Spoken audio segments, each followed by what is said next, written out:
Hello दोस्तों, आज हम ब्रिटिश शासनकाल के भूमि व्यवस्था के बारे में सीखेंगे। ब्रिटिश काल में कुल 3 भूमि व्यवस्था थी, जिसमें पहली थी स्थायी बंदोबस्त व्यवस्था, दूसरी थी रैयतवाड़ी व्यवस्था, तीसरी थी महालवाड़ी व्यवस्था। इनको हम थोड़ा मैप से देखेंगे। देखिए, ये है आपका पहला। हम लोग मैप से एक तरफ देखना शुरू करेंगे। सबसे पहले हम लोग उत्तर भारत को देखेंगे। तो हमारा उत्तर भारत में क्या है, महालवाड़ी व्यवस्था है।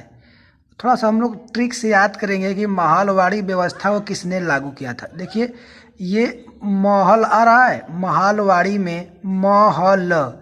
तो महल में क्या होता है, हाल होता है। क्या होता है, हाल होता है।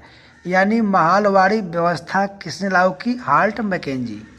यह पूरे भारत के 30% भाग पर फैला हुआ था। क्या, आपका महालवाड़ी व्यवस्था। अब हम लोग दूसरे पर आते हैं। ये आपका स्थायी बंदोबस्त व्यवस्था है। इसको लागू किया था लॉर्ड कॉर्नवालिस ने। यह पूरे भारत के 19% भूभाग पर फैला हुआ था।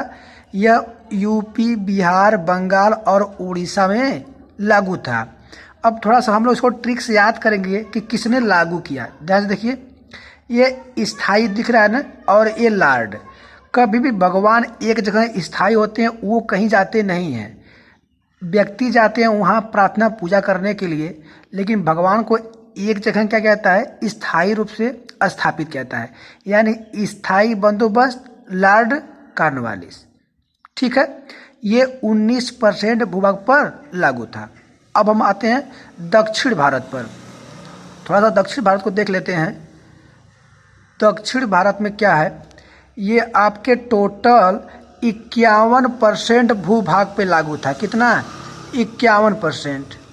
कितना लागू था, 51% पर।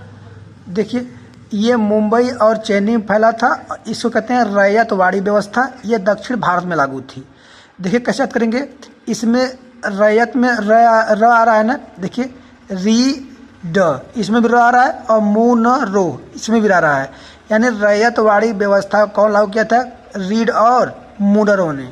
धन्यवाद।